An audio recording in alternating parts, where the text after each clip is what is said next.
We're already doing Do it. we commit? Mr. Committing, Potato. committing. Jesus. Oh, I don't know what's going on. Like I opened my camera settings earlier to fix this, but now I'm just going to remain a blurry vision. Right. Dun, dun, dun, dun, dun, dun. Dude, Hey. I think that Da, da, da. that's possibly worse than what your potato camera So we are usually live, is. Ed. Well, Nah, sick. man. Life Yeah, of the that's world. this bang. Yeah, all three people that are watching, welcome to the podcast of Talking Trash with Jarran and Dom Tommaso. This week featuring Ed Scott. You probably know who he is if you're tuning in. If you don't, basically Ed is who I put in. So there's not such a thing as best free runner in the world. God damn this camera. Oh, there's not such a thing as best free runner. But if there was, Ed would be pretty damn close to the best free runner in the world as an all-round package. Aw. That's what I would say. You know, I don't think I'm alone in that opinion. He's got at the all. looks, he's got the brains, he's Thank got you the very much. talent. Well, I don't know about the brains. Or the looks, really. I can just jump on walls. I'm alright at that. that's basically most of the free runners in the world, except Joe Hendo, who's now he's a psycho. All of those things. Oh yeah, Joe takes a win there Yeah. easily. Yeah. I wish I had such a chiseled jawline and those high cheekbones. Just going on tour with him, it's an absolute. It's a mission. It's an absolute mission. It's not fair. Yeah. Gets A man out of the can shower dream, and though. you're like, fuck's sake. Mate, What? like I'm not a man can dream, you know. I'm just like I'm not interested, but I am very envious, you know. Just And those strides, man, the biggest strides in the game for sure. power to weight ratio, which is an important thing in parkour, man. I think. Yeah. You're not, funnily enough, specifically like that description of like power to weight being really good, like light upper frame and big thick legs. I think that's like the ultimate. But you make it work. What's your secret? So for me, like I've been lifting now for quite a while, for about maybe I think 2 years or something like that. So I got into lifting, and I think that's just massively helped. Not like it sometimes helps when like powering through for a challenge, but mainly it's helped with like avoiding injury and avoiding tendonitis and stuff like that. But I had a gymnastics background, so that definitely helped when it came to like spatial awareness and I think just like the drive to want to progress, like always wanting to progress and push to the next level. That's like a hunger that you can't turn off, right? Yeah. I think that's like the main thing that helps me keep going. Well, let's unpack mindset's that for important. a second. Lifting. What is your go-to stuff? Like, I'm guessing you're not a static power lifter, but maybe you are. So we at the moment I've been doing just pretty much pure powerlifting for the whole time. Wow. So bench, deadlift, and squat. They're like the three main ones that we do. But they're in like different phases. So we'll have strength phase, speed phase, and they all like, as we're building up for a competition, I'll go through different phases. So you're actually like a power, strength, and competitive speed. power lifter. So it's all geared up to like a competition at the end. So we'll start with building a base. Second, we'll like build a base and put some power behind it, and then we'll go through to the speed phase, which is like using that power as fast as we can, ready for a competition. Did you get into lifting from Tom? Yeah, so I was kind of just getting into it like on my own, but Tom Taylor moved down to where I live in Exeter, and then once he moved down, he was like, "Look, I've got this set up. You can just come around to mine, and I'll teach you how to lift properly and design your program." And that just helped so much. Fully like being able to go into a gym, because I think that's most people's fear, like going into a gym and just making like a fool of themselves, not knowing what they're doing. And like, there's a massive fear for everyone for sure. But for me, it was so lucky that I was able to just go like round to his, learn how to do everything correctly. And then when I went to a gym, it didn't faze me that much. Yeah, but it's almost like, you got training wheels on for that first part where you're doing all of that shit, where you're going to feel like a noob. And then once you master that, you're like, cool, I can go into my own and do it. And I know what I'm doing proficiently enough to be unquestioned. And then from there, he like Yeah. From there, he like designed us a program, and we could go off and do the program whenever we wanted, sort of thing. That's pretty sick. I mean, I find personally like that, as you said, the looking like a noob thing, but I'm not so much wrapped up in the shame as I am in the discipline. Like having maybe someone there to have a program and to like say, yeah, come around at this time and we'll do a half hour, we'll do an hour of lifting would really help me kind of motivate myself to get like, because I have a gym upstairs, but you know, I did like 6 bench press the other day and pulled a muscle in my chest. Yeah. It's just like showing off Saturday. I was like, hey baby, look how strong I am. And then after I was like, that's really hurt. Can't move the next day. Lift your arm off your head. Yeah, so that was massive for me. Like it was being able to go from lifting very sporadically to then going to Tom's twice a week, lifting for an hour before I go and work. And we do that consistently for like months and months. And then after that, when he moved away, I just stayed in that routine, but I just went to a gym because I was already in that routine. Like the hardest bit is building the routine. And then once you've built it, you can stick to it much easier. Yeah, exactly. Does he still design your programs? Yeah, so Tom designed my program. At the very start, he did me, Tim, and Charlie. And then now he's got like a load of people that he designs programs for, which is really good.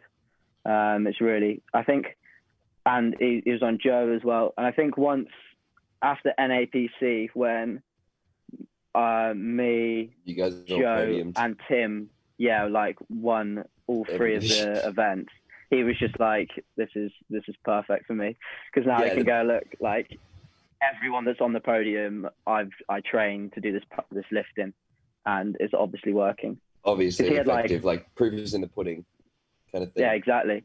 When he first started, like trying to implement powerlifting into parkour, everyone was just super against it. They're like, nah, we don't want to be doing this. This is like super weird. This is super wrong. But then now it's like taking its own shape. Everyone's like, cool, we can see why it's important now. So that's just the same with everything, isn't it? They bring it into the sport, especially with parkour. I find that we have this really defensive attitude towards any sort of outside influence or different methodology of going about it, especially from when I started. I mean, there was always the parkour freerunning debate. Like when I came to Sydney Parkour, they used to cuss out Sean Wood for like doing flips. They were like giving him so much shit. Like, you dirty freerunner and shit. Yeah. Like fully that kind of level of it.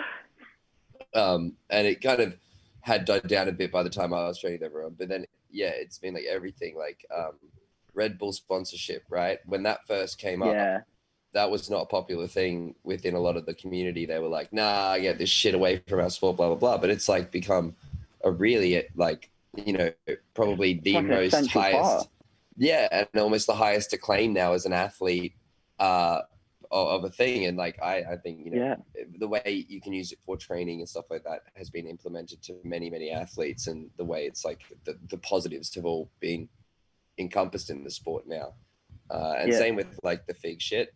Everyone was like really like it, like aggressively anti something, and then it's slowly died down to an integration. There's still people who, you know, are not happy with the situation, but there always will be outliers in that sense.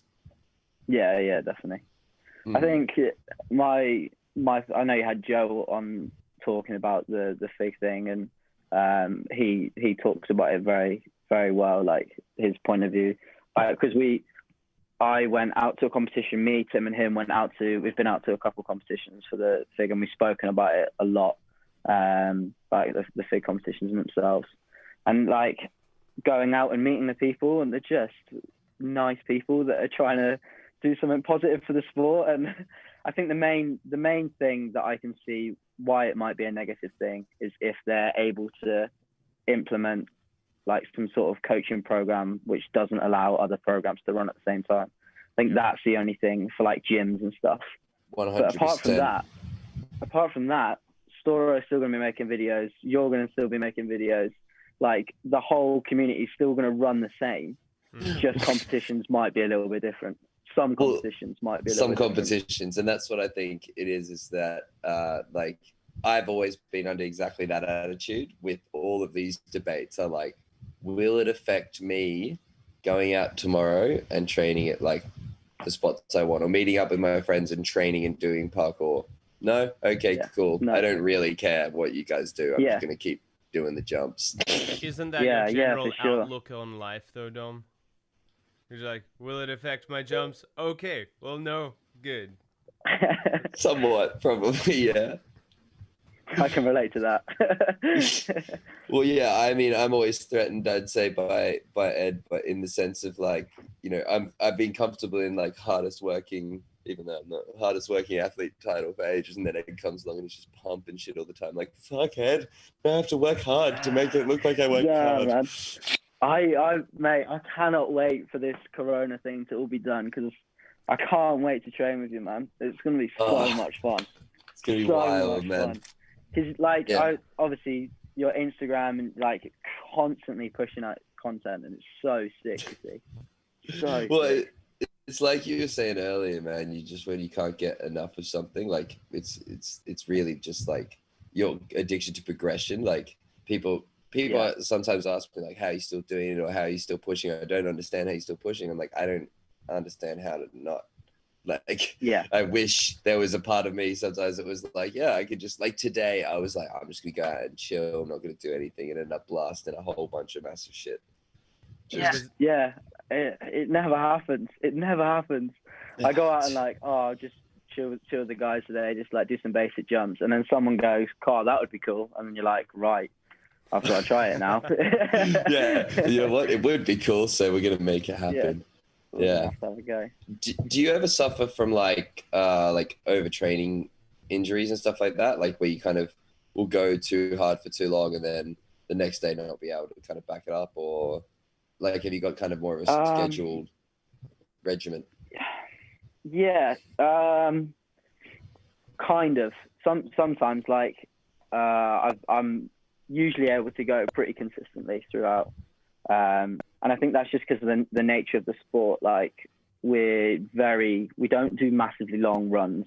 We do like high impact stuff for a very short amount of time. So it doesn't kill the body too much. But I think being able to like set a time specifically to go and lift, set a time specifically to stretch and rehab, and then like specifically a time to go and do other stuff. Like I think that allows me to continue doing parkour and like enjoying the process. Because I like to go for a run in the morning sometimes, but I know if I go for a run, then the training probably won't be as good. But just stuff like that, like being able to mix it up. That's interesting that you, because I'm the complete opposite of the spectrum attitude wise. I'm like, I will not do anything else so that I have everything in the bag when I go out training. Yeah. Like I don't do any other exercise now. I just train. Just stretch. Yeah. And like for when I went on the breach tour, we were just like for the whole 10 days, I think we were just living parkour for 10 days, and it was amazing. It was really, really good. But I think I had such a good build up to the breach tour. Like, I think running's one of like the main thing that's helped me, like was able to help me throughout the whole 10 days. Like, because I'd been running quite a lot beforehand, my endurance was built up and it was so sick. I was able to train solid for 10 days. But then did you do any running on the tour? No. Just because it was like, I wanted to be my best for the whole, because it's like the video's coming out hopefully soonish. Yeah. But I wanted to be like my best for the video, and like, and in the same mindset as you, like I wanted to have all of the energy available to do the harder stuff. Yeah. Sick. But yeah, like sometimes I'll go out and it'll be a little bit chill because I'll have done stuff in the morning, or I know I've got to lift in the evening. But if there's a challenge, it won't stop me from doing it.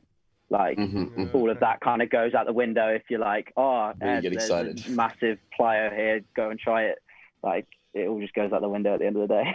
Yeah, exactly right. Exactly. You can plan to a certain extent, and then it's just boom. Because I would say like with myself, and I see with young Michael, who's like training as much as me, if not more.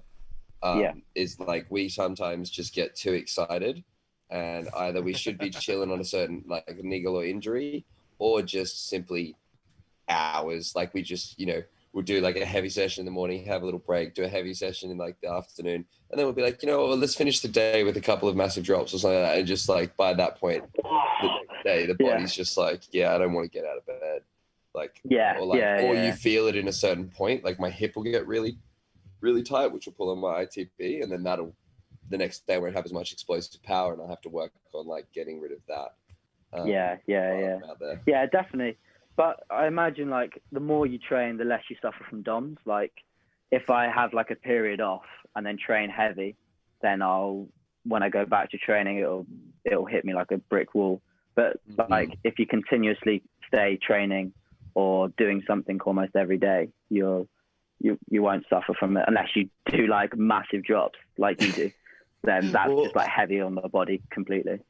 Funny you mentioned that, because I've actually found like, so if I'm doing if I want to get back to everyday training, that's like a state that I can be in where I'm like good to just do massive shit, whatever. Like I would say right now, I'm pretty much good to just fire cannons every day if I need to. Yeah.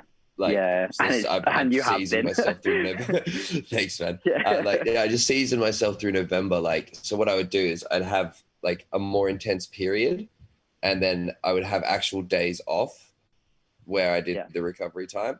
And then if I was going out at all, I'd be really strict on myself to go out and just specifically like play. And that's what you like saying earlier with how versatile the sport is. And I think that's something for younger athletes, if they want to train all the time, it's like, you don't always have to be doing your best shit. You should actually be doing mostly the easy shit for you and stuff that's comfortable. And then occasionally pushing that spectrum. And then the more the more often you ride that wave of pushing the spectrum, the more often you can do it. But it's really important to do like, hours and hours of just simple parkour that's like your body's working on that tech just so much, like and that is a massive thing to note, that you're not always going to be able to train your best all of the time. Like at the moment I'm in winter, it's winter here, the weather is trash, so I'll often in winter I'll lift 3 times a week so that I'm just building up the strength, because I know I can't train outside. So I may as well be doing something useful with my time. And then when it comes to summer, we'll go down to lifting twice a week, maybe once a week.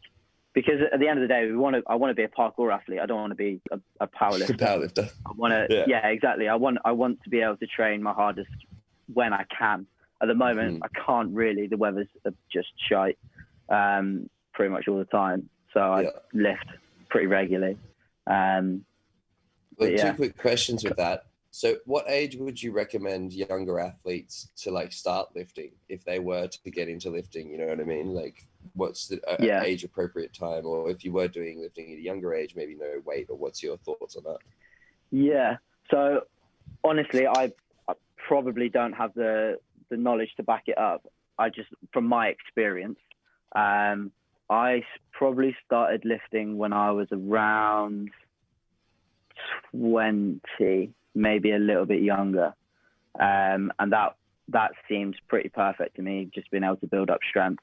I think the age limit for gyms here are around 16, and I know some of the guys that I train with are younger, and they started going to the gym to just to start trying to build some strength. But I think the main thing that I've found from going to the gym is if you're going to the gym and you don't have a program, it's so hard to go continuously to the gym because you don't know what you're going to do every time. So having a program has just been essential for me, because I'll go in, do the program and leave, and I know that I've done what I need to do. Because before I was just going in and lifting the heaviest weight that I could and just being absolutely tired for the rest of the day, and it's just not beneficial. It's not going to build strength. I mean, Jarran does kettlebelling and that sort of thing, so he has a bit more knowledge in the game of like how to build up into things, and so the progress. I'm used to stuff. I'm the same as you. It's so much easier when you don't need to think about it. You're just like, you could go in there blind, and you're just like, and just fucking just do it. Exactly. But sometimes I do like to go spastic around the gym. You're just like, all right, fucking let's grab a sled and a thing and that, and just kind of do a thing. Mix it all up. Yeah. And like that, and I'll go in, I'll do the program, and then if I feel like doing something else, like at the moment, I've been trying to learn how to clean and snatch with Tim. Like doing some Olympic lifting, and that's just been like a fun aspect to add into training. I think it's going to be beneficial because it requires more speed, and like parkour obviously requires more speed, so it's going to be beneficial slightly, but it's just a bit more fun, just something else to learn, really, just a new skill. Yeah, would you say that you're someone who's like taken with the concept of like learning new skills and like kind of trying to get to a mastery level of those things, like many skills throughout what you're doing? Yeah. So obviously parkour, I want to be the best I can at parkour.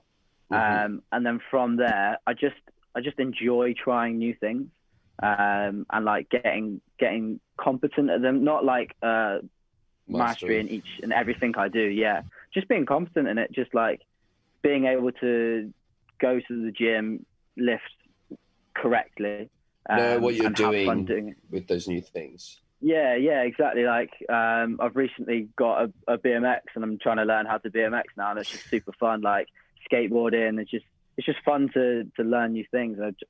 I've got like hobbyist. I've got a background. Serial hobbyist. Yeah, literally, yeah. I've got quite a background in like outdoor pursuits and outdoor activities, so I really enjoy going off and just doing some new stuff. Like sometimes it's a necessary break from like everyday, like the everyday norm. I like breaking stuff up as much as I can. Unless I've got like a project or something. Yeah. So then you're kind of more specifically focused on that. Yeah, I was thinking earlier about what you were saying with winter, and coming into winter, you're doing like lifting more because you can't train. Do you find not only just like the rain and the wet, obviously with England, but the temperature can affect like what your output is? Because like for me, even though winter here is not nearly as harsh, I might do like, it just takes me a lot more. Like I feel like I'm already warm when I get out there in summer, but whereas in winter, it's like I have to do all this work to get there. It takes a minute to warm up. Yeah, for sure. I think definitely it's way harder to train during winter. Like it's colder. It's just like everyone's a little bit damp. And the main thing that I found here, especially this winter, is the sun is just super low. So if you're doing a challenge into the sun, you just can't see a thing. It just like cuts off half the spot sometimes. Yeah, like bang on eye level. But like, well, at the moment, quite a big thing here is now to bring a bike to training. So I'll cycle from where I live to town, and that's about a half an hour bike ride. And by the time I get there, I'm usually kind of warm and ready to start like going. But yeah, 100% it's definitely way harder to train during winter. But then sometimes it's nicer. It's like kind of cooler. You can train in a jumper. Quite like training in a jumper. But yeah, so I like doing which hasn't been evident at the moment, but usually I like doing more rolls during winter, or like impacting with rolls, because I can wear the thicker tire and I don't overheat doing all of that stuff. So I like try more like shit on concrete. Yeah. It's I mean, winter here is not really winter at all. No. Yeah, I was talking to Tim about it, and he was saying that in summer it's just ridiculous, and then winter it's like a nice English summer. Yeah, I do miss it over there, man. Yeah, at the moment there's not a lot really going on too much. Just how is it all affected over there? Are you guys back up and running? Or Sydney itself has been really good. Like we had our probably, what was it, 8 week or something lockdown period, but we were allowed to go out for exercise, and the regulations weren't like so strict. You know, if you were out, you weren't going to get stopped by police like, what are you doing here doing this sort of shit? Like you were fine, you know what I mean? As long as you weren't in groups of people more than 7, then you were so fine. But then other states around Australia have been locked down and like closed borders to each other and that sort of thing. So like I haven't traveled around Australia at all. It's just been New South Wales that I've stayed in. Jarran, what about you? Because you moved from London, right, to... Yeah, so I got out of London 2 days before they closed up Doha airport. It was like, shit was bad. Jeez. Like they Yeah. just about locked it down. So I just I packed up my whole apartment in like 36 hours, took some amphetamines, and just caught a plane out of there. But literally where I am down in South Australia, nothing ever happened. There was almost an outbreak here, and they're like, fucking lock it down. We're just doing 6 days lockdown. People had like half a day's notice. Everyone went out and stole all the toilet paper and like stocked up on booze. That lasted 2 days, and that's like the worst we've had. And that was like, I think 5 people getting coronavirus. That's it. Bloody hell. Yeah. Life That's the dream. goes on. Yeah, man. It's been good down here. I do really. think Australia has been like the number one place to be during coronavirus because of the weather conditions and how like it's like basically the population density is not very high to begin with comparatively to somewhere like, you know, London or the UK in general. Yeah. So, you know, and our government's response like wasn't bad. You know, everywhere could have had improvements, but like with everywhere around the globe, but like we did pretty well. They managed it pretty well. They just shut Australia. They're like, we're an island, go away. Don't come in. And like, you know, they've been really strict about that shit. Like I couldn't travel. You know how you guys can kind of like when it's not locked down, you guys can just like go to Europe. You know what I mean? You drive across border. We can't do that. Yeah. There's no way I could just go to the airport and fly because I wanted to another country. We might not be getting out of the country like by mid next year, which is gonna fucking suck for all of us because I've got plans to be over there, and obviously Dom has plans to be over there. Yeah, man. I want Oh, a gym's over. Yeah. Would you say you're suffering from like being in one place for too long now, or has this opportunity given you a chance to open up new challenges and stuff like that? Yeah, I'm not one to like kind of suffer. You know what I mean? In general, like you know, I just if cards played, I just jump, man. Yeah, so as long as I can keep jumping around and stuff, I'm good.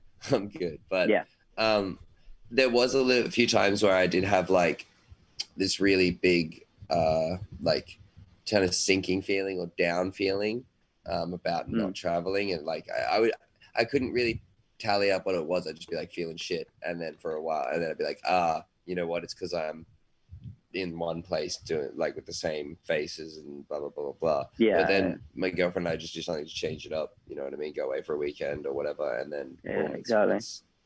Yeah. All I think you need to do is kind of just keep it fresh, and then it works. It's that variety, isn't it? Just being able to just do something a bit different, like every other day or something like that.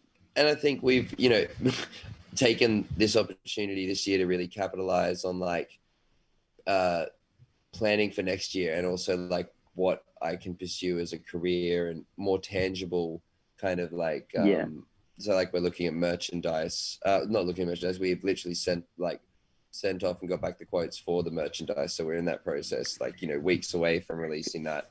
I saw a little sneak peek of a bag on your story, I think a while ago or something, or like the little like embroidered logo.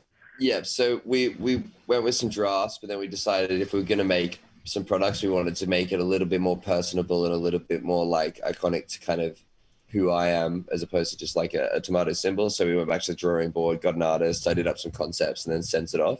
And so we've got like, you know, Kong tomato print and like a splat tomato print, and then some other fun stuff. But yeah, I just drew up a few concepts and then showed my friends, and they're like, I like that one. And then I sent that to the artist. Sick. And yeah, so also this year, Saturday took over management for me. So I'm no longer doing like any of my communications or emails unless it's like, you know, they want to talk to me directly. And that's really alleviated the pressure of doing that myself, so I can just focus on content creation and training even more than I was before. And also like the level of professionalism is different because she's good at that stuff and I'm not good at that stuff. So then more jobs have been coming in, and like more brands are being approached from our end. Like she'll contact our brands and stuff like that, as opposed to just waiting. Oh, he's lost his earpods. As opposed to back. Yeah. As opposed to just like waiting for those things to come in via like them contacting us. So that's been a huge difference this year, I guess, is making the most of what we can in Australia. And I mean, I didn't spend much time at home, but I should have been probably laying more roots for shit at home. So I guess we've been doing that, and that's been the main kind of, I guess, golden silver lining to everything. Yeah. For sure. I just want to quickly say before anything else, if people are watching and they have questions for Ed, because, you know, we don't get Ed all the time and you might not get to ask him these questions in real time, hit him up in the comments, hit him up in the live stream, and we will ask those questions in about, 15 minutes or so. So stay tuned for live Q&A with Ed Scott. Oh my God. Insight into his life. Oh, so I saw you work with Noku UK. What's like your, like, I mean, I don't know what you can divulge and what you can't divulge, but what's your relationship? What's going on like that? They're always supporting you. So they're being able to support me now, which is cool. Like almost come onto their like team, as it were. So I'm like an ambassador for them, which has been cool, man. The guys there are just super nice. I got Lynn got approached by them first and was like, and she got involved through the team that way, and I saw that like this was an opportunity, and she was able to like help me out kind of, and like able to work with them now, which is really cool. Like a couple of opportunities have come up through it, and it's just like nice knowing like a different range of people. So it was originally, and it's been in CrossFit for quite a while, like the Nocco brand, but they're branching out now to loads of different sports and stuff like that, and they chose parkour to be one of those. Do you have an edit for that? Say again? Sorry? Do you have an edit for that? Wait, do you even call it an edit? What do you call it? Like a clip? Yeah, clip. This shit on Instagram? Do you have anything on your Instagram where you've like cracked a can so that Jarran can play on the screen? A can? I've got a reel on Instagram. Yeah. So, it's good. Get out of my. It's just being able to work with them now is really cool. Mm-hmm. Right. And so is that like a formal sponsorship, or is it like you guys are just kind of working together and then you work out like opportunities and stuff along that way? Yeah, it's fully a sponsorship. So we've got like a bit of a contract. So I'll post X like amount in my contract. I've got to post X amount for a month, just promoting the brand. But like they're just like super nice people, and I've been able to work with them like for quite a bit now. Like met the guys quite a lot. And I imagine you're naturally a fan of the product, like you drink it anyway, like you something that you would have done in your own personal time anyway. So it's a good association like that. So they've been great really, and like been able to go to a couple of workshops and stuff. And I was learning how to like Olympic lift the other day, and the manager messaged me and was like, "Oh, do you want to come in and work with one of our like professional lifters, and he'll teach you how to do it?" I was like, "Yeah, sick." That's just cool. Like little opportunities like that, like knowing the right people to be able to just like learn new stuff again. Yeah. That's totally what it's about, man. Networking and making sure that you make these kind of friendships that also have a productive side to them. I think a lot of people definitely they like to have people that they think are cool, and they make these friendships, but maybe these friendships don't offer like something back to them other than like, oh, I'm just friends with this person, and I think you create a stronger bond as friends when you do work on something together, like even if it's just a similar idea or a similar concept. I know from training with people, I mean, some of the best friendships I have with parkour people, because not only have we spent good time together, but we've had those situations of training that have bonded us more, but be it like definitely stupid banter, getting kicked off a spot, or like hero moments of like achieving like greatness within yourself. So it makes a great rapport when you guys have a similar interest like that, and so having connections to that is cool. Yeah, definitely. And just like it obviously is mutually beneficial for us both to to want to help each other. Like they've got a brand behind them, and I'm able to push out regular content supporting their brand. So it works both ways. Yeah. And I think a lot of people when they first start like into the sort of influencer industry really forget that I was definitely one of them to start with as well. Like it needs to work both ways for it to be beneficial for you both. A lot of people are just like super on getting like in with a brand, but it's not actually benefiting them or the brand. You're not benefiting the brand, if you know what I mean. Yes, 100%. It needs to work both ways. Otherwise, there's no point in doing it. Yeah, and you need to work out what those things are and make sure that they're tangible, real things, not just like, oh, I'm getting exposure, or I'm getting association, or I'm getting opportunity. But then within 1 year, you have had one project where you didn't get paid, and it was just like, you know, a shoot where you did parkour. Like that's not the same as kind of this mutually beneficial thing where you're making these networking contacts. They're giving you tangible opportunities, and also just like showing support financially, which is like a huge step with any sort of influencer. And working with a brand that you believe or like is genuine to you is, I think, another thing that young influencers should think about is like, don't just go for something that looks good. Go for something that you actually use or you actually work with, like, you know, that's true to who you are as like a person. Definitely. Definitely. Bro, did you see Skull Chatter? Oh, mate, what a video! Yeah, I mean, So Nate is unbelievable. How long was this video? 12 minutes. Can I bring it up? Yeah, 12.5 minutes. We can literally skip to like some of the highlight reels for people. Like, yeah. Like this is probably one of the most groundbreaking videos of the year, and I love that in that Nate classic kind of unassuming, like, you know, it's not like there's nothing like, how do I say it? Like, nothing egotistical whatsoever about Nate. You know what I mean? And when he produces he didn't content, scream about it at all. No, and when he puts this content out as well, like the style in which he does it, it's the most amazing stuff. But he's just such a humble, decent person about it. Yeah. I don't know. It's like I think maybe to a random it could be underwhelming, but for me, it speaks volume about how like relaxed and how kind of positive he is about the whole endeavor and prospect. Like, I don't know. It's just such a nice guy as well. Just the coolest guy. The coolest guy in American parkour, the number one coolest guy for sure. Cool. Hands the down. cool. Oh, there's some pretty cool guys in America though. That's No. That's a big statement. But those cool guys would also say that Nate's the coolest guys. Okay. And then Nate would never admit to being the coolest guy either. So that's one of those aspects. Yeah, for sure. So this is definitely buffering and lagging on my end. I don't know about yours. And mine as well, massively. Okay. But I would say the things that are like obvious standout is the side flip pre to the rail at Santa Monica. That's right at the end of the video. And this gap here, what's that gap called?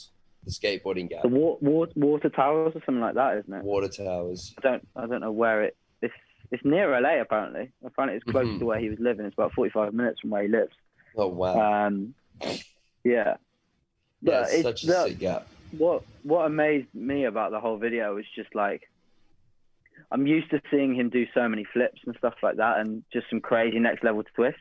But in this video, it really showcased his ability to put a line together without doing flips and stuff, but being able to travel through a space just so well.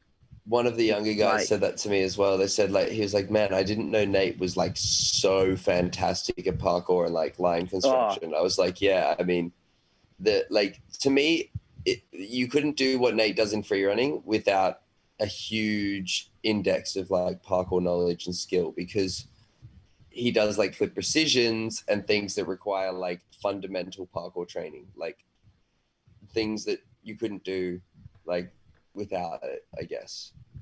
Yeah, definitely. And he just has an insane mental game as well. which is showcased in that video like tenfold. Like that massive Kong pre he did, I think it's in Boulder, the one where he did the Kong pre and then fronted out, which is like a cover Over the photo roof, for one of yeah. one of the projects. Just the ability to be able to work through something like that in your head and then be able to actually execute it is insane.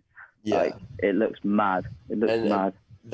So that's one of those things for, say, the everyday person, right? If I like sent the front over that, everyone would go like, wow, that's fucking crazy and nuts. But that's actually like mentally so much easier than doing a Kong precision to a ledge. Like the difference in landing at height on those two, like, you know, hitting that first gap and then sending it with enough trajectory to take it on the other wall. It's hard, man. Yeah, because I did it last year. One that was very similar but like shorter, and I just overshot the crap out of it because I was scared about the drop in the middle. Where is that one? In Melbourne.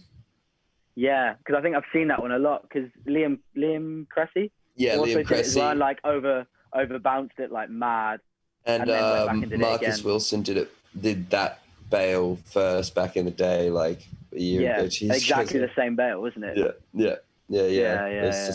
It's one of the very few roof gaps we have here in Australia that's like a hittable gap. Yeah, because you guys got just tin roofs out there, haven't you? It's awful, mate. It's awful. It's like we came up with this shit and everyone has it. Every roof. Yeah. Makes no sense, man. I'm like, this is not structurally sound. Like, how has someone thought, this is good. If a tree falls on my house, this will protect me. Like, no, that's not good. It's going to fold like alfoil. Yeah. It's good for the rain. Get some British roofs over there. Oh, Great man. British roofs. That's so crazy because you basically have like asphalt on the top of the roofs, yeah? Oh, it's amazing. Yeah, it's the grip is insane. So, crazy. I mean, I noticed in different countries they have different like designs. You know, I guess it's dictated by weather. Like you guys need that, but I don't get it because England has flat roofs but heaps of rain. Yeah, it's like maybe expert drainage.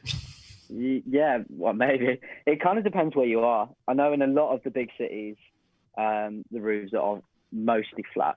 I think it's just cheaper to build or something like that. But all like asphalt and like very strong roofs usually. But if you, like the more you go into like the countryside and stuff, everyone's kind of got the classic roof shape. With the tiles, which and everything. I guess is and they're like you just don't want to be going on them. They break so easy. Bit of expensive a nightmare, to replace really, as well. Yeah, very. And remember we have Matera? And they cover those roofs, and they're like, if you break these, they're like 200-year-old like structures that they can't make anymore or some shit. We're like, oh, no pressure. Yeah, because because you come off like after the roof gap section, you jump actually onto one of the roofs, don't you? Yeah, you had to do like a precision. You could ease to the top, to the pinnacle of the roof, and then jump down to a wall. Yeah. God, whose idea was that? We got Jason Paul on course design, so we can say that's him. Just directly blame Jason. Well, I guess it's sick that we were. Sorry. It was that very area that slowed every run down as well. It's like everyone was doing this, hitting this massive gap, and then they're like, slow, go onto the roof, and then start again. And you always had to do it a certain way. Like there wasn't many variations you could use to get across. It was like It was the 90 pre drop down and then gap across, like the flyover across, which wasn't that bad. It was just a bit scary. Yeah. But I like that there was an element of fear in the competition because usually there isn't those gaps like Santorini previous years of Red Bull Out of Motion. There was just like, pretty workaday level stuff. You couldn't really get more than like a story to 2-story drop like on the course itself. Whereas this one, to hit a gap is like a much more mental challenge and shows like off parkour and free running, I think, more in an accurate light. For those athletes. Oh, I think the course design was sick. I think it was really, really cool. Just to be able to show like an actual gap in a competition. Like as you were saying, Santorini was just a bit steep. but nothing really too dangerous. Like it kind of was a bit steep. Whereas this, on pretty much anywhere on that top section, if you went off the side, it's 3 stories to the floor. Or like before you take the gap, if you go anywhere off to the side, like do something a little bit off and take an extra step run up, you are off the side onto concrete, which is like a 3-story drop. Big for aesthetics, they built it like the Death Star. It just has no like guardrails on any of the ledges. They were just like flat. Yeah, you're parkour athletes, you'll be fine. Yeah, and that is that's how it should be. It feels more organic and genuine to like our roots when it's set up like that. And I think that's what's cool about having someone like Jason in the hot seat for that sort of thing, is he knows what the sport is about and what the community and the culture's values are, and he can express that really well to like a broader audience. Like look at the way he does that recent project he did with the phone running with the journey. Like he just knows how to make parkour really digestible for the everyday person.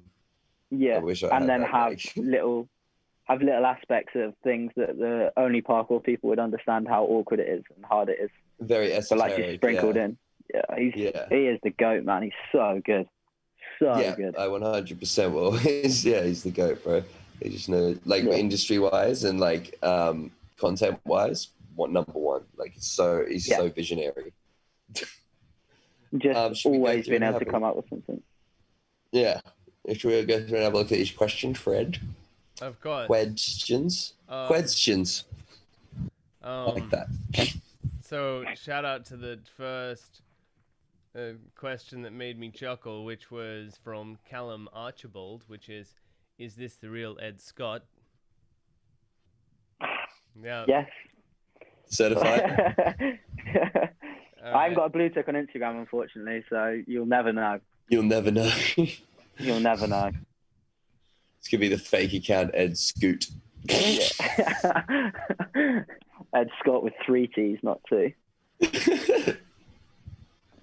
First question is for you, Dom. Mate, the Go on. Go on, you go. Oh, when are you doing? I was going to say... Oh, yeah, cool. Mate, the Instagram account, Ed Scott, hasn't posted on it since 2012. So if anyone wants to do me a favour that works at Instagram is watching, give me that name. I want Ed Scott, not Ed Scott 1. Yeah, I get you. Plug. Well, yeah, I mean, you should just hit that guy up and be like, what the fuck, bro? Everybody on the podcast now, just go and message Ed Scott, the account name Ed Scott, not Ed Scott, this Ed Scott, but go and message the account name Ed Scott and just be like, yo, man. The real one. You don't post on this account and a real Ed Scott wants to post on this account or something like that. Or post under this name, you know what I mean? Just really put it to him in layman's terms. And if everyone that's watching the podcast, all 3 of you do that, then he'll have 4 inboxes telling him to do it. Yeah, I trust you people. You go out and do that for Ed. You like what Ed does, you should do this for him. Yeah. Thank you. Right.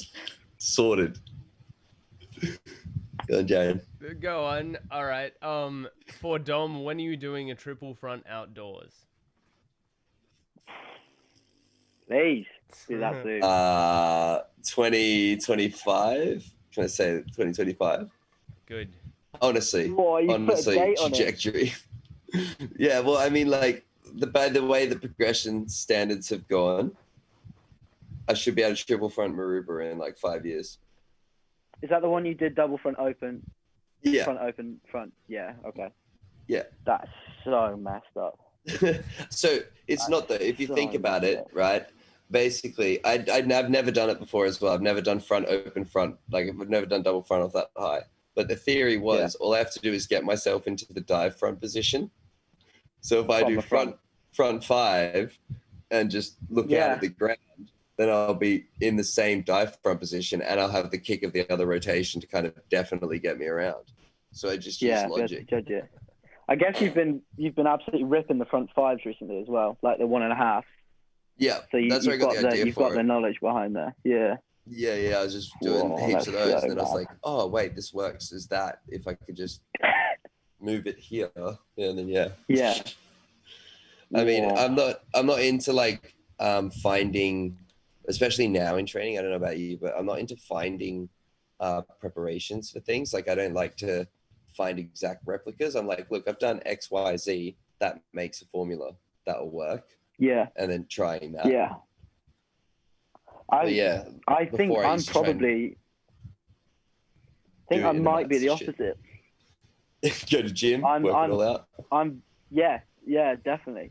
Although recently I did that like underbar Takahara thing, and that was that's just.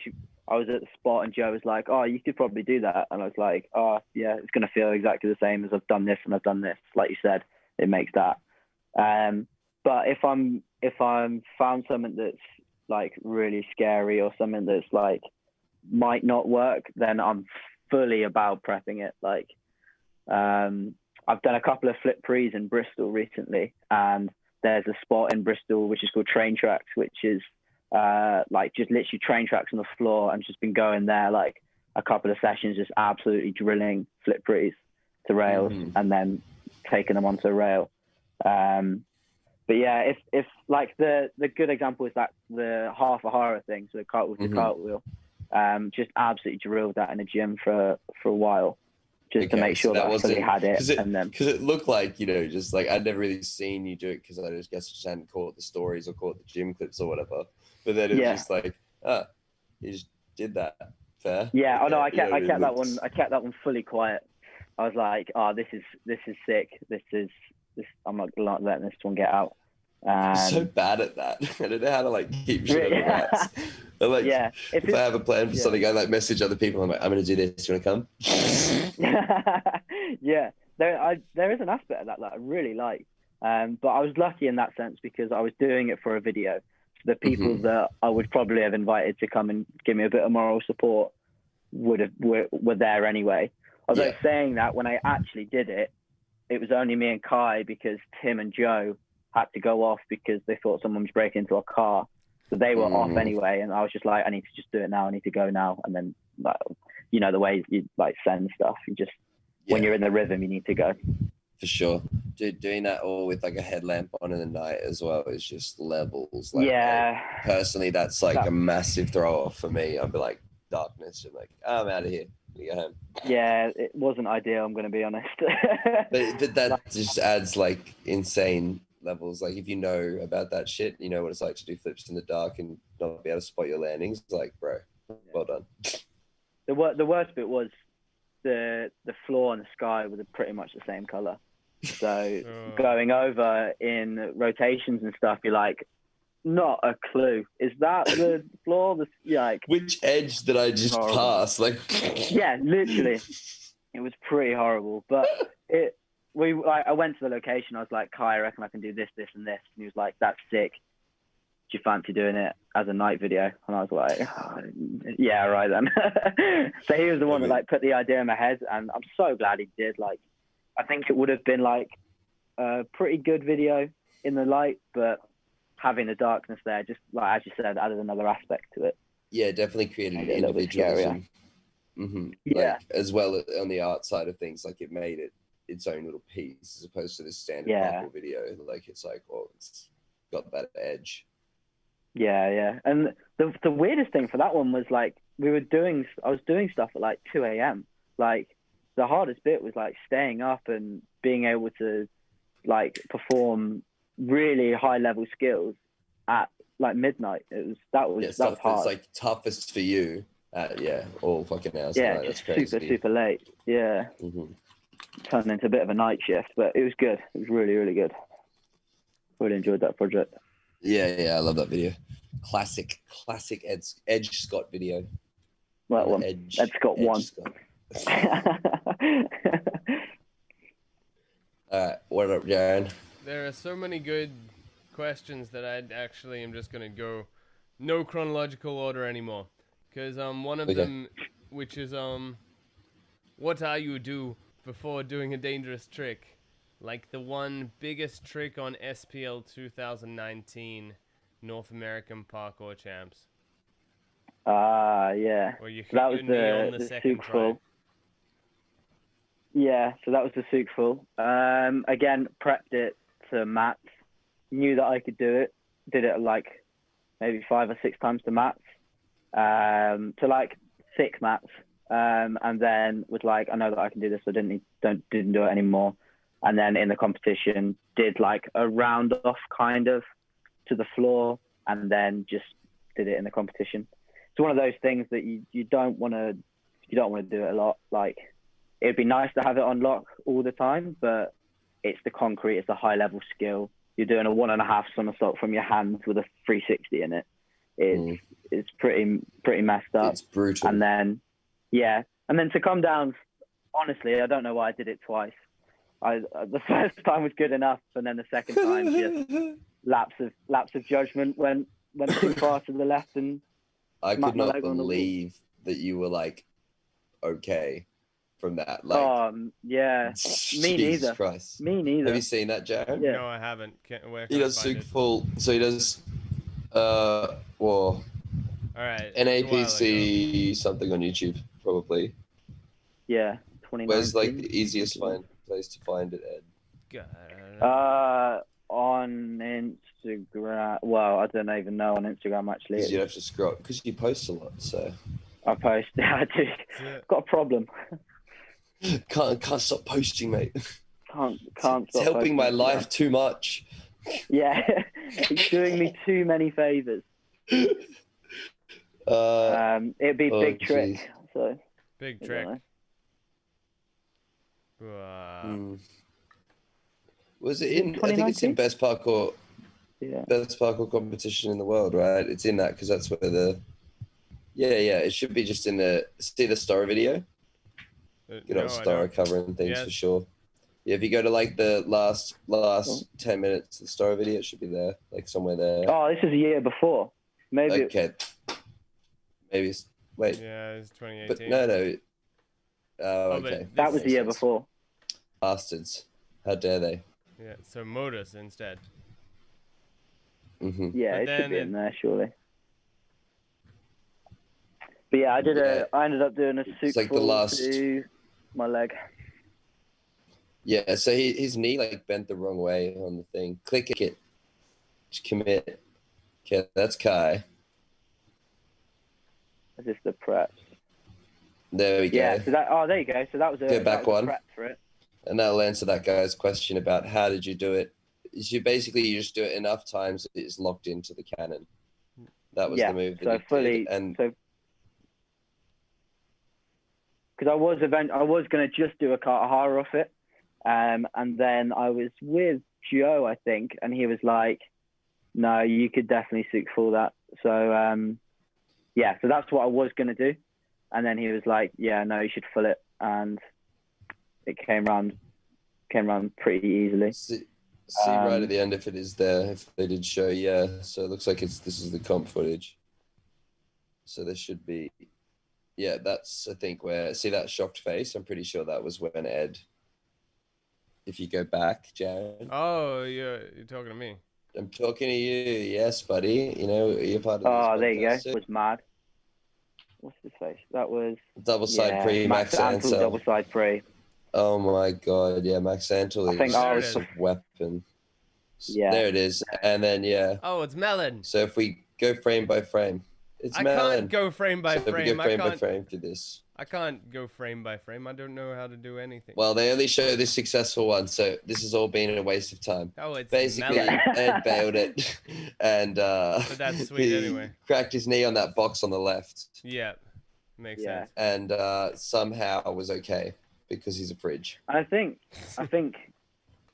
lifting helped me there so much. I think just having some muscle there to absorb the impact.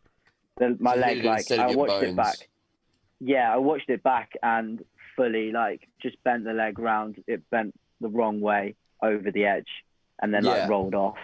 But I was able to get up and walk it off.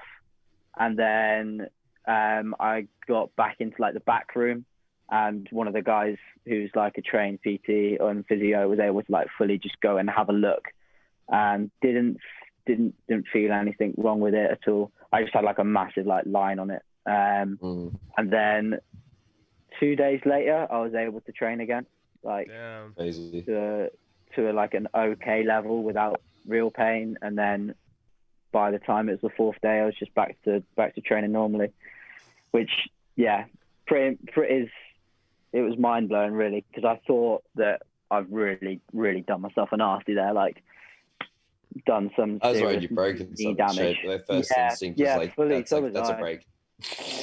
Yeah, Crazy. because as soon as I land, like I landed kind of on my side, rolled over, and like went down onto my knees.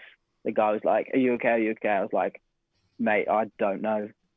Like, We're still here. like one of those situations, like adrenaline's just pumping here, and not a clue. Genuinely cannot tell you. Yeah. Yeah. Like, I mean, after China, I got up and I was like, I'm okay. Probably wasn't. Yeah. But like in that stage, you just don't really know. You're just like, everything seems to be here. Everything's still here. 2 legs, 2 arms. We're still here. Yeah, we're good. Heartbeats. Right, Jarran, you're back up on the hot seat. This is a good segue into the next question, which is, how many rest days do you guys have? Probably in a week. Probably about 1 or 2. It's very weather dependent here, especially. Yeah. Yeah, I mean, mine is basically train until you can't. So I'd say like 1 in 10 days, 1 in 12 days when I'm in good form, and then when I'm seasoning back in, it goes between 3 to 4 days of training before I take a day off. It's at the moment, because of the weather and the gyms have been closed, I've been able to have a couple more rest days than I normally would. But now the gyms are open and I can go and train in the gymnastics club, I'll pretty much train every day. Maybe have a day off every now and again. Do you find, like, if you take days off and then you just hate yourself because you're so much more powerful and like so much better on just that second day after the recovery? God damn it! I don't want to admit the recovery days work, but man, they seem to do wonders. They do a lot. 24 hours of rest, just like not doing something impactful on the body. Yeah, but that's like I'll go for a bike ride or I'll go for a run. Or I'm not very good at just sitting around and doing nothing. The rest days tend to turn into some like active recovery, but often they'll be harder than a training session sometimes. Like go on like a mad bike ride or go on a hike somewhere or something like that. Yeah, I think every time Saturday night I go to hike, it ends up turning like we do like a 5K bushwalk, like going off the trail and then like check it through, go for a swim and shit. Like it becomes like big old thing. Yeah. All right. What lifting do you do to help with upper body strength for parkour?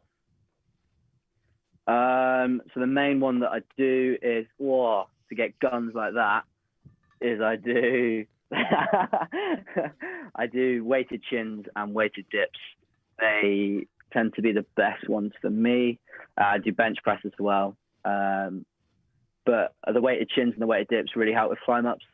It's kind of that motion. So if you can do really heavy weighted chins and weighted dips as well, the climb ups should come a bit easier. As well as just repping climb ups is something that gets forgotten quite a lot. Like at the end of a session, I'll often do 5 climb ups, like 5 by 5 or something like that. God damn. Yeah. I can do 5 just at the start of the session if it's like it's a good energy. Day. Mate, your climb was so bad. Oh my God. I literally, I think it's actually one of the funniest things. So a lot of things that Danny Ilabaka did were the best in the world, but Danny didn't have the best climb ups. No. Danny had just like the same, like, and not every so often it would just be kind of shifty. You know what I mean? Not like Twins and Tim are the aspirations for climb up, I reckon, and CP. I was just about to say who has the best climb up in the game. Okay. Well, I think the Twins are pretty undoubted as like the climb up specialists, but they somehow go through like they're like, yeah, my climb ups are getting better and worse, and I can't really tell. They just look fast. Have you seen Josh from Stora's climb up? Yes, I'd say probably his is maybe more effective. Like it's easier for him to do it with his technique. Yeah. And then the last one I would say is probably Shane Griffin. His climb up is pretty insane. Yeah, but his is like I can do a climb up, but I can also do 7 different types of climb up in that one strict, like, you know what I mean? He could do it like this or like this or like fully straight on. Like, yeah, do it into a planche, you know. So strong. Yeah, weighs like nothing, but so strong.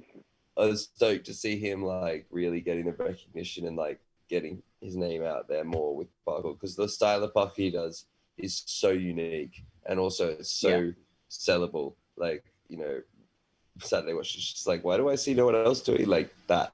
Like, because it's really fucking hard. Because it's very scary. Very, very scary. You need like mental aptitude and years of physical training in that one like style of discipline to kind of even get near what he's doing. Yeah. It's like he's doing the opposite of descents. Like descents start scary and then they get easier as you get more tired. His start easy and get harder and scarier as you get more tired. Like the wrong way. You know, that's why he does it fast, so that he's like, he's not doing cardio. He's go. Shit, don't want to run out of steam. Yeah. God, he's so good. Oh, what a legend. Also, quick shout out, side note. If you haven't watched Berkey 2020, that's a watch, bro. Berkey, definitely watch that. It's so hard to comprehend like how immense his level is. Like, he just looks so comfortable doing like absurd shit. Yeah, and he pushes like his own style so much. I've trained with him quite a lot, considering like through like lockdown and after lockdown and stuff like that. I've been able to train with him quite a lot, and one of the best people that I find training with, especially like on the UK tour, he was there, and it like me, him, and George like got into a challenge, and it was so much fun. Like being able to train with him is so sick, and like he's come to Bristol a couple of times, and yeah, I think we're in the process of shooting a video at the moment. But he's got like an operation at the moment, so he's having an operation on his ankle. Oh, what? He's like, he's messed up his ankle. He's got like a floating bone in it. Yeah. It's on his story, I think. But yeah, so he's doing that, and however I pointed Jarran had a floating bone, I believe. No, I got floating bodies. Really? Did you have to have an operation on it? No, they told me I had to have an operation. I'm just really shit at jumping now. Yeah. Now I got floating bodies, so I just have little bits of bone all through the joint capsule. Good times. That doesn't sound good. No, it's kind of cool. Jeez. Well, on that note, what else are people asking? They're asking, what is your powerlifting total? And then can you explain for the kids at home what a powerlifting total is? I'll just give you my maxes. So a powerlifting total is the total amount of weight that you can lift altogether. I can lift, my max is 220 deadlift, 115 bench, which is very good, and 175 squats, all kg, not pounds. And yeah, but I'm like, the aim is to try and improve those as I go. I'd really like to squat 200 one day. I think that would be a big goal. And deadlift 250 as well. That would be sick. When do you go for your 1RMs? Are you doing that like every like 3 months? Yeah, so it'll be programmed into. It's mainly like, again, I don't plan on being an amazing powerlifter. I want to be a really good parkour athlete. So it will be worked into when I've got a competition coming up. So probably after a competition, I'll go right back and build up power phase. And then as I'm building power, I'll probably do my warm rep maxes and then just to know that I've got the strength. And then from there, I'll work back through and up to a competition again. But yeah, I do quite a bit of lifting. I only ever did 6 months or maybe 4 months of lifting, something in there. Yeah. I don't even remember specifically, but all I did was work to my max. So like every 3 sessions, I would do a max, and then I think I worked. It was like 200 or 210 deadlift. But my squats were shit. I don't even remember what it was. I think it was like fucking 100. For a tall guy though, that's good, because you're quite I was cool. happy with got long limbs as well. So you're gonna find squats and stuff like that kind of hard because you like just longer levers. I'm kind of designed and almost well for squats and deadlifts just because I'm small. I'm like a square. Stacked. Just, short and stacked, yeah, just sweetheart. Aren't you? And that works. Yeah, that works. Got that well frame, you know. Yeah, I'll be a terrible swimmer and terrible basketball player, but I can lift stuff up and put it down again. So there is that. Yeah, I think I'm like built for aquatic sports, but I chose to be a land animal. I'm like doing it wrong. Like, yeah, got, right. Like, broad shoulders, big hands and stuff. But yeah. Do you swim at all? Because I see you on your story a lot. You go to a swimming pool and that. Well, and you did that. I've got a thing. swimming pool on my roof. That's sick. Yeah, it's actually the best thing ever for summer. You did that thing with a guy as well, didn't you? I watched that. So the Amazon challenge, yeah. Yeah. They didn't show that I like died to the extent that I died on that. So really? that day that the swell was like horrendous. I'm sure it looked like pretty good in the shots. But I jumped in that water and I swam halfway and I had a panic attack and I basically had to like freezingly breaststroke my way across the rest of it and then hold myself up on a wall before like pulling myself over with the tide. It was an ordeal, man. I was like, wow, I'm so much not as competent swimmer as I thought I was. It's so different. Does that put you off? I thought it did, but then now I've been back like jumping in the water and me going to the beach and stuff, and yeah, I'm not too worried. Like, yeah, just for a couple of weeks, I was like, God, because it was more the state that it put me into. Yeah, like I fully went like off the deep end. Just exhausted. Yeah. Yeah. I find I couldn't swimming, like move and shit. Yeah, I find with swimming it just exhausts me so quickly. Just like being able to, because you can go out on a bike ride and go out for a run, you can push for ages. Whereas when you go swimming, I find I just drop off so fast. It's a different type of fitness. It's totally different. Like, you know, you're doing a totally different breathing system, totally different like movement base, resistance base. And like I remember I went to Singapore and we were doing like the Lion City Gathering, and then everyone went to the pool. So I'm like, you know, I'm just gonna swim a few laps just to get like you know, back into like, so I haven't swum in a while, swim a few laps. I swam a lap and a half and I had like my body kind of like started to shut down because I was like dehydrated and stuff, and I had to like get out of the pool and I was like, shit, like I can't I have to go eat and like, sustain myself. Yeah, couldn't do it because it was just the two types of fitness from that day and overheating and stuff. It's different, man. It's different. I think it would be a really good sport to get into to age freerunning, just because of the lack of impact that it has. It's just zero impact on the body, but still building up a good cardio base.